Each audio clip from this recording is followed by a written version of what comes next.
nk'uko bigaragara mu bipimo 8 bikubiye mu bushakashatsi bwa cyenda ku ishusho y'imiyoborere mu Rwanda, bagaragaza ko urwego rwo guteza imbere ubukungu, imitangire ya serivisi no guteza imbere imibereho y'abaturage bikurikirana ku myanya 3 ya nyuma muri ubu bushakashatsi.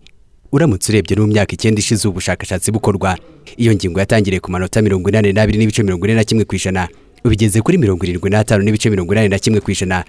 Nyamara urwego rugaragaza ko hakenewe ingamba zikomeye kugira ngo ubukene mu baturage bugabanuke. Dr. Yusta Kayitesi uyobora RGB aremeza ko ibyo bifitanye isano n'imikorere mibi y'abayobozi ndetse n'ubukungu bukomeje kuzazwa na COVID-19. Icyo kiguzi cy'imikorere mibi, niba umuntu yagombaga kugira inka ngo imukure mu bukene muri programu ya Girinka, hakabaho umuntu utanoza icyo yagombaga gukora, uwari buyibone ntayibone cyangwa ntayibonere mu gihe, uwo muntu abadukuriye dusubiza hariya. Ariko kimwe mu bibazo binini kindi dufite n'ubu nuko tuvuye muri COVID yagabanyije ubushobozi ku isi hose. Intambara zirimo kuba ubu ngubu nka Ukraine yatumye ikiguzi kibiri ku isoko kizamuka. Ngira ngo ntiwafata impamvu imwe ngo ibihagije, ariko iyo uhuje izo mpamvu zose ubona habayeho abanyantege nke kurushaho.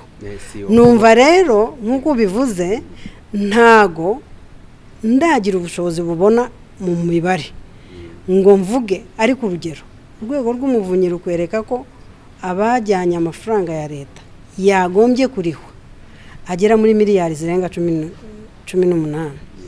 Ubu hamaze kubone nako 16 hamaze kurihwaho gusa miliyari 8. Uhita wibaza ngo icyo kiguzi izo zindi 8 zari guhindura iki? Ntabwo twihuse nk'uko twari dukwiye, ariko byabaye mu myaka habaye ibibazo mu bukungu bw'isi, kandi ubukungu ntibujya bwigenga, ubukungu buruzuzanya.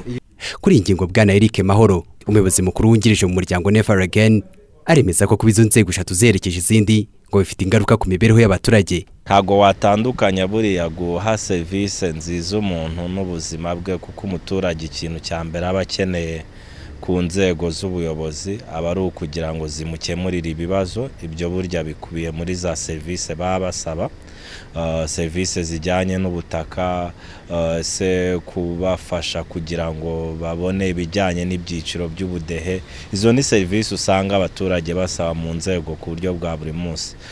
Niyo mpamvu rero iyo urebye kwihungabana rya service muri rusange, nta wabura kuvuga ko bigaruka bikabangamira abaturage, ndetse rimwe na rimwe ushobora kuvuga ko mu buryo bwagutse bishobora no kubagiraho ingaruka mu mibereho, kuko niba umuntu asiragira ku rwego runaka saba service, ubwo ni umwanya aba yatakajeho kuba yakabaye akora ibindi kandi byamuteza imbere.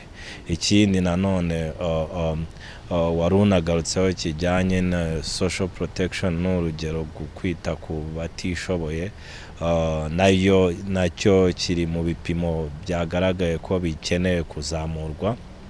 Bisobanuye ko harimo ibintu bibiri, harimo ibishingiye ku kuzamura imyumvire y'abaturage kuri za service zihari nuko zitangwa kugira ngo mu by'ukuri hazemo umucyo kurushaho, ariko ikindi nanone ni ukunoza iby'abaturage baba bakeneye by'ibanze bituma babona za service.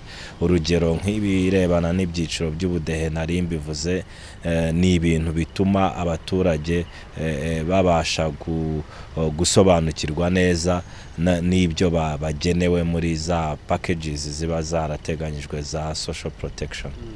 Kubwizo ngaruka, Dr. Emmanuel Nzeyimana, umuvugizi wungirije w'ihuriro ry'imiryango itari ya leta, aremeza ko gukemura icyo kibazo ari umukoro basangiye na leta.